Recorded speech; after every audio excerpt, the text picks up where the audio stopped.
Bismillahirrahmanirrahim. Hello again and again. Hello les fanophiles. Donc, on va parler aujourd'hui de pharmacologie. Donc, comme d'habitude, on commence par un proverbe qui dit Fighting for your dream.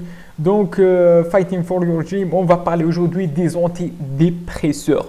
Donc, les antidépresseurs, on va commencer par une petite introduction. Donc, les maladies psychiatriques sont de plus en plus répandues dans notre société, malheureusement, parce que l'espérance de vie est augmentée, la fréquence des maladies somatiques chroniques est augmentée, les patients cancéreux qui sont toujours déprimés, les maladies incurables, donc toujours déprimés, et surtout la complexité de la vie sociale,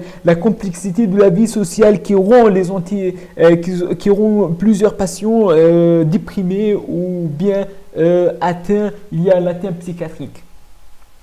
Donc, la dépression, c'est de la tristesse, de la souffrance morale, ralentissement psychomoteur. Donc, il y a plusieurs théories. Parmi les théories sont la théorie de sérotoninergique, c'est-à-dire une diminution de taux de sérotonine.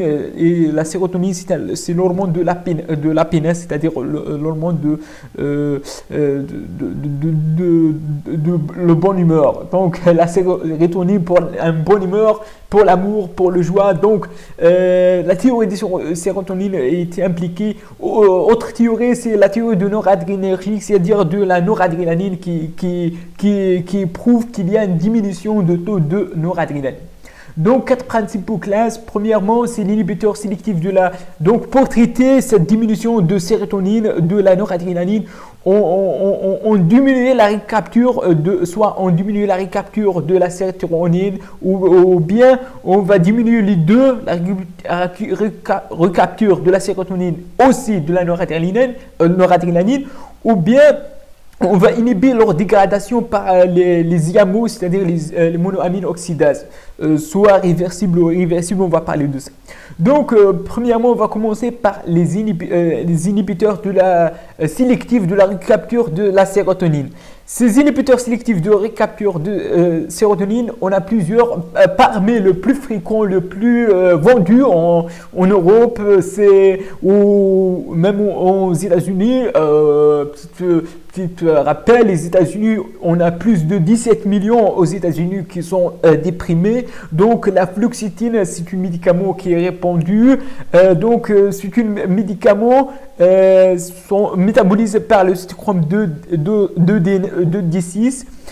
Élimination urinaire, l'autre, la durée de vie, c'est 15 jours, c'est-à-dire 15 jours. Donc, pour arriver à l'état d'équilibre, on a besoin minimum 30 jours, 15 jours. Donc, la durée de traitement, imaginez la durée du traitement, c'est on atteint l'équilibre en 15 jours, donc ou 30 jours, donc la durée, c'est généralement peut atteindre des mois. Donc, peut atteindre des mois. La durée de traitement par les antidépresseurs, parfois on est obligé de maintenir après la rémission. Donc la paroxétine, résorption digestive, fixation, donc éliminée soit par voie urinaire ou bien fécale, la durée demi-vie de 24 heures, donc généralement l'équilibre en 4 jours. La sertaline aussi, c'est un médicament. Donc, on a la fluoxétine, c'est la Prozac. La paroxétine, donc terminée par oxytine. Les oxytines sont fluoxétine et paroxétine. On a aussi la sertaline. Sertaline, c'est la résorption digestive des aliments. Donc, c'est ça. Le sertaline, c'est le troisième inhibiteur sélectif du récepteur de sérotonine. Sont les médicaments les plus utilisés. Sont les médicaments, ils ont plusieurs indications. Le plus indiqué, le plus vendu, c'est la fluoxétine et ses inhibiteurs. Parce que ils ont des effets indésirables de moins. Donc, principalement, c'est dysfonctionnement sexuel, donc anorgasme. Donc, sont généralement qui souffrent par des troubles sexuels dans la vie sexuelle. Aussi, j'ai normalement gastro-intestinal de stress, donc ou bien syndrome de sécrétion inappropriée de ADH, c'est-à-dire hormone antidiurétique. Donc on a une hyponatrémie.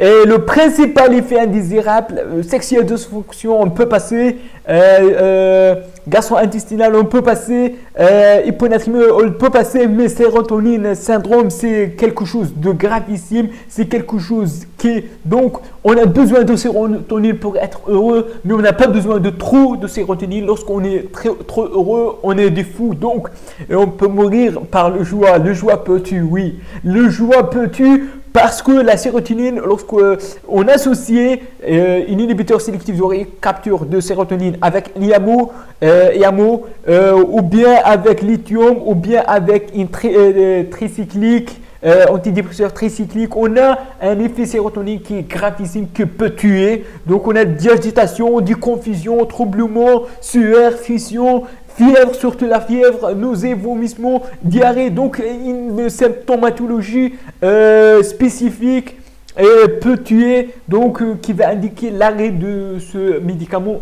immédiat et autres mesures de thérapeutiques et parfois de réanimation. Donc la deuxième classe, c'est l'inhibiteur de capture de la sérotonine et de la noradrénaline. C'est-à-dire principalement la venlafaxine, cette venlafaxine, c'est très important. Donc, elle peut utiliser donc à l'aide de l'indication, donc réabsorption digestive bon, liaison faible en protéines plasmatiques. Donc, elle a l'indication sur plusieurs pathologies psychiatriques, l'anxiété, la neuropathie diabétique. La neuropathie diabétique, il y a de l'indication de venlafaxine. Donc, aussi utilisée pour des désordres anxiétiques sociaux, des désordres de panique et aussi de OCD, c'est-à-dire obsessionnel compulsive disorder. Aussi la duloxétine et milnacipran utilisés pour fibromyalgie, la fibromyalgie. Donc, les effets indésirables de cette classe, c'est généralement augmenter la pression artérielle, effet sédatif et nausée. Donc, tricycliques antidépresseurs. Les tricycliques antidépresseurs sont classe classique, anciens, historiques, tels que l'amitriptyline, nortriptyline et mépramine. Donc, encore utiliser ces mépramines et ces tricycliques antidépresseurs pour généralement la dépression qui résiste au traitement par les inhibiteurs de la recapture de la sérotonine. Lorsqu'on a un échec, on a une dépression, on a un risque, donc on utilise cette tricyclique antidépresseur.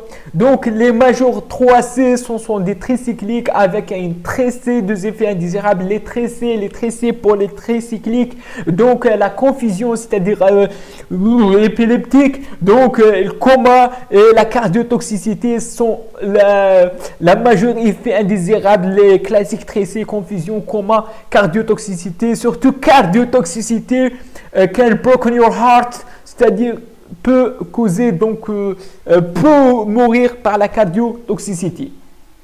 Donc aussi les tricycliques, il ne faut jamais associer avec les inhibiteurs de la capture de sérotonine parce que va augmenter le risque de syndrome sérotoninergique. Aussi, il ne faut jamais oublier, les tricycliques sont des effets antimuscariniques, anti-alpha, anti-histaminiques. Donc imaginez l'organ effet indésirable, par exemple anti-alpha, donc ils vont causer comment dirais-je, hypertension orthostatique, donc hypotension orthostatique, donc pour les effets antimuscariniques, la constipation, la sécheresse buccale, donc et les autres effets antimuscariniques. Pour donc c'est ça pour les antihistaminiques, donc ils ont la somnolence, dormir, en train de dormir, aussi augmentation de l'appétit qui va augmenter bien sûr le poids, etc. La monoaminoxydase inhibiteur, donc ils sont généralement abandonnés cette classe. Pourquoi? Parce qu'il a trop d'effets indésirables. Donc principalement la phénylzine, isocarboxyde sont des inhibiteurs IAMO-A. Les IAMO-A sont non sélectifs. Les IAMO-B sont sélectifs, tels que la séligéline utilisée dans la maladie de Parkinson. Les autres inhibiteurs, donc les inhibiteurs sélectifs, sont apparus récemment. Ils semblent être efficaces dans le traitement de la dépression majeure. Donc en cas de dépression majeure, on peut l'utiliser. Mais généralement, les inhibiteurs classiques et réversibles sont abandonnés parce que on parle d'inhibition suicidaire, c'est-à-dire on va inhiber totalement irréversiblement les HMO sont disparus par l'éventuelle thérapeutique actuelle et dont un risque de toxicité lié à leur irréversibilité. Donc, majeur effet indésirable, c'est l'hypertensif, crise hypertensive qui peut donner stroke, c'est-à-dire un AVC, etc. Et surtout, lorsqu'on ingère les produits qui contiennent le théramine, c'est-à-dire le fromage, la vache qui rit, donc le fromage, hein, le fromage rouge, donc qui contient le théramine, qui va augmenter, qui va inhiber les IAMO, inhiber la dégradation de théramine au niveau intestinal, qui va augmenter leur taux plasmatique et les théramines considérées comme catécholamines, et les catécholamines vont augmenter la pression artérielle et donner une crise hypertensive. Il y a des antidépresseurs atypiques tels que la bupropion utilisée pour la sevrage hepatique, donc pour les tabagiques chroniques donc qui veulent arrêter le tabac, donc on utilise la bupropion. La mirtazapine, c'est un antagoniste de alpha 2, c'est-à-dire les alpha 2 sont des récepteurs présynaptiques donc qui ont un effet feedback négatif. Lorsqu'on inhibe le feedback négatif, donc on va faire la négative voilier, la négative va donner positif, donc on va augmenter la libération de la sérotonine, donc on a augmenté l'effet de la sérotonine, on va augmenter la pinesse. La majeure effet indésirable, c'est l'appétit qui est augmenté et aussi de l'obésité et de l'obésité et l'augmentation de le poids. Donc, on est arrivé au bout du sujet. Je vous remercie pour votre attention. N'hésitez pas à cliquer sur j'aime, abonner sur ma chaîne, aimer, partager et à la prochaine, Inch'Allah. Salam.